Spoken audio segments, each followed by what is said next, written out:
ஹே good morning everyone. அனைவருக்கும் வணக்கம். இன்றைக்கி தேதி பார்த்தீங்கன்னா 21 மே 2026 வியாழக்கிழமை. தினமணியில் இருக்கிற இம்பார்ட்டன்ட் நியூஸஸ் பார்க்கலாம், சரிங்களா? ஸோ ஃபஸ்ட்டு என்ன கொடுத்துருக்காங்கன்னா, தமிழக அமைச்சரவை இன்று விரிவாக்கம், காங்கிரஸ் தாவேகா எம்எல்ஏக்கள் அமைச்சர்களாக பதவியேற்கின்றனர் அப்படின்னு கொடுத்துருக்காங்க. ஸோ ஒன்றும் இல்லை, லாஸ்ட் சண்டே வந்து முதலமைச்சராக பதவியேற்றாங்க இல்லையா புதிய அரசு. ஸோ அப்போது வந்து பார்த்திங்கன்னா ஒரு 9 அமைச்சர்கள் தான் வந்து பதவியேற்றிருப்பாங்க, ஓகேவா? முதல்வர் ப்ளஸ் ஒரு 9 அமைச்சர்கள், மொத்தம் 10 அமைச்சர்கள். அவங்களுக்கு துறைகள் வந்து இந்த வீக் வந்து ஒதுக்கப்பட்டிருந்தது இல்லையா? ஸோ இப்போது மிச்சம் பேலன்ஸ் நிறைய துறைகள் இருக்குது, அதுக்கு அமைச்சர்கள் தேவை, சரியா? ஸோ ஒரு லாங் டிஸ்கஷன் வந்து போயிட்டு இருந்துச்சு. கூட்டணி கட்சிகள் ஆதரவு தெரிவித்தாங்க இல்லையா, காங்கிரஸ், இந்தியன் யூனியன் முஸ்லீம் லீக், விடுதலை சிறுத்தைகள், கம்யூனிஸ்ட்டு. ஸோ இவங்கெல்லாமும் யாராச்சும் அமைச்சரவையில் இடம்பெறலாம் அப்படின்ற மாதிரி பேசப்பட்டது. இப்போ காங்கிரஸ் 5 எம்எல்ஏக்கள் ஆதரவு தெரிவித்தாங்க. அதில் 2 பேர் காங்கிரஸ்லேருந்து அமைச்சர்களாக பதவியேற்கிறாங்கன்றதை கொடுத்துருக்காங்க. அவங்க யார் யாருன்னு பார்த்தீங்கன்னா, ராஜேஷ்குமார், கிள்ளியூர் தொகுதியில் ஜெயிச்ச ராஜேஷ்குமார், அப்புறம் மேலூர் தொகுதியில் போட்டியிட்ட விஸ்வநாதன் அவர்கள், சரியா? ஸோ இதில் விஸ்வநாதன் அப்படின்றவர் பார்த்தீங்கன்னா, அவர் வந்து ஒரு பொது தொகுதி, அந்த மேலூர்ன்றது ஒரு பொது தொகுதி. அதில் ஆக்சுவலாக இவர் வந்து பட்டியலினத்தை சேர்ந்தவர். ஸோ அந்த பொது தொகுதியில் பட்டியலினத்தை ஒருத்தர் போட்டியிட்டு ஜெயிச்சு அவர் எம்எல்ஏ ஆகி அவர் அமைச்சராக ஆகப்படுறாரு. ஸோ இது வந்து ஒரு இம்பார்ட்டண்ட்டான விஷயம், ஒரு டிஃப்ரெண்ட்டான விஷயம், சரியா? அதே மாதிரி 59 ஆண்டுகளுக்கு பிறகு ஒரு தேசிய கட்சி நம்மளுடைய தமிழக அமைச்சரவையில் ஒரு அங்கம் வகிக்குது, சரியா? ஸோ இதுவும் ஒரு இம்பார்ட்டண்ட்டாக பார்க்கப்படுது. அதே மாதிரி முதல் முறையாக கூட்டணி அரசு, ஓகேவா, இந்த அமைச்சரவையில் இடம் கொடுக்குறாங்கன்ற போது ஒரு கூட்டணி ஆட்சி தான் இது இல்லையா? முன்னெல்லாம் வந்து கூட்டணி ஆட்சின்னு என்ன சொல்லுவாங்கன்னா, ஜஸ்ட் அவங்க ஆதரவு மட்டும் தெரிவிப்பாங்க, அவங்களுக்கு அமைச்சரவையில் இடம் கொடுக்க மாட்டாங்க. நீங்கள் முன்னெல்லாம் பார்த்தீங்கன்னா டிஎம்கே ஆகட்டும், ஏடிஎம்கே ஆகட்டும் இல்லையா? ஸோ இப்போது இவங்க முதல்ல இந்த தாவேகா அரசு வந்து அமைச்சரவையிலையும் இடம் கொடுக்குறாங்க, ஓகே, சரி.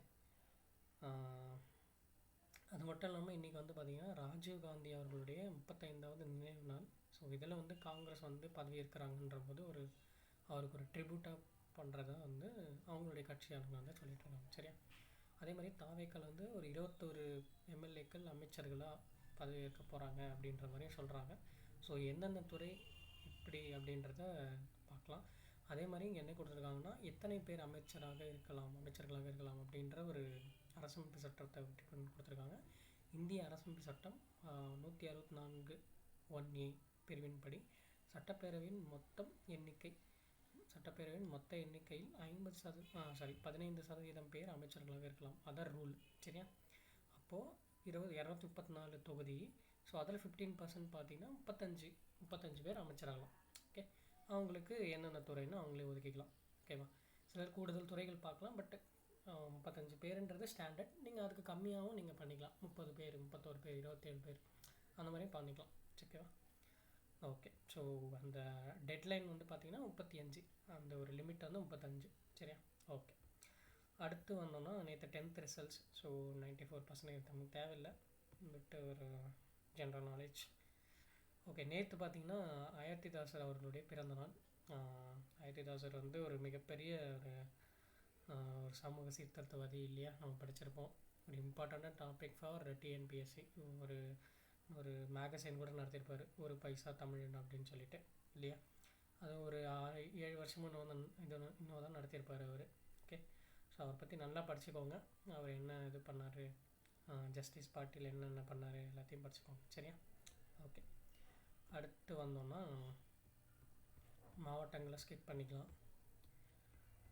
ஸோ எடிட்டோரியல் பார்த்திங்கன்னா கேரளத்துடைய மாற்றங்கள் பற்றி கொடுத்துருக்காங்க. கேரளாவில் காங்கிரஸ் மறுபடியும் ஒரு மாற்றமாக வந்திருக்காங்க இல்லையா? ஸோ அதை பற்றின ஒரு அனாலிசிஸ். அது எவ்வளோ இம்பார்ட்டண்ட்டாக இல்லை, ஜஸ்ட் ஒரு டைம் ரீட் பண்ணுங்கள். ஆர்டிக்கல், எடிட்டோரியல் எல்லாமே நீங்கள் ஒரு டைம் ரீட் பண்ணி பாருங்கள், சரியா? அது உங்களுடைய அந்த ரீடிங் இது வந்து நல்லா இது பண்ணோம், ஓகே. சரி, அடுத்து வந்தோம்னா, ஸோ நேற்று பார்த்திங்கன்னா day before yesterday India Italy உறவுகள் அதை பற்றி கொடுத்துருந்தாங்க. ஸோ நம்மளுடைய மோடி அவர்கள் ஓஸ்லோ ட்ராவல் முடிச்சுட்டு டேரெக்டாக இத்தாலி ரோமுக்கு போயிட்டார், இத்தாலி கேபிட்டல் ரோமுக்கு.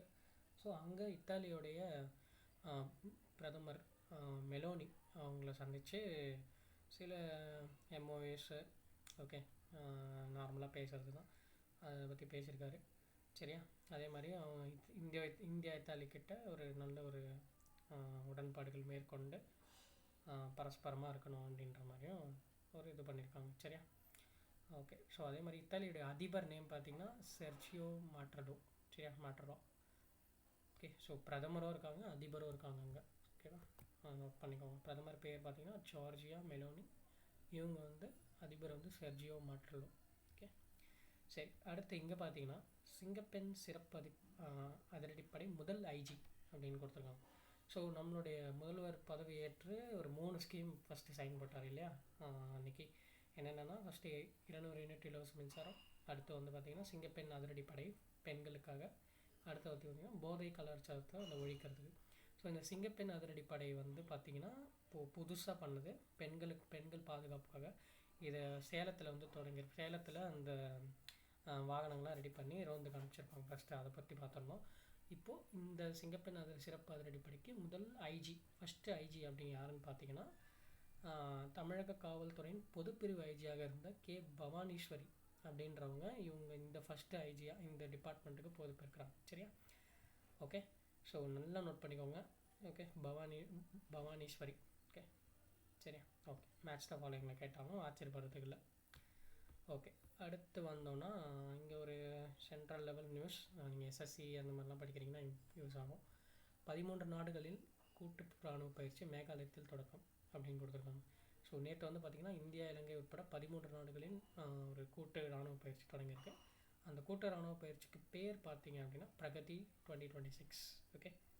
ஸோ இது எங்கே தொடங்கியிருக்குன்னா மேகாலயம் ரீபோய் மாவட்டத்தில் உள்ள உம்ரோய் இராணுவ நிலையம். ஓகே. இராணுவ நிலையத்தில் இது தொடங்கியிருக்கு.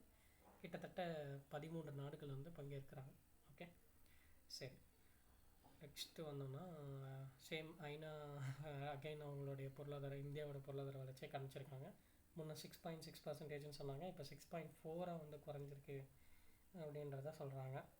ஸோ இது வந்து அகைன் இந்த மேற்காசிய போர், ஓகே, அதை பற்றி தான், அதனால தான் இருக்கும் கண்டிப்பாக இல்லையா?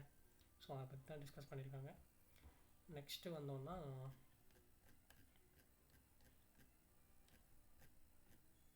ஸோ வேறு எதுவும் இம்பார்ட்டண்ட்டாக இல்லை.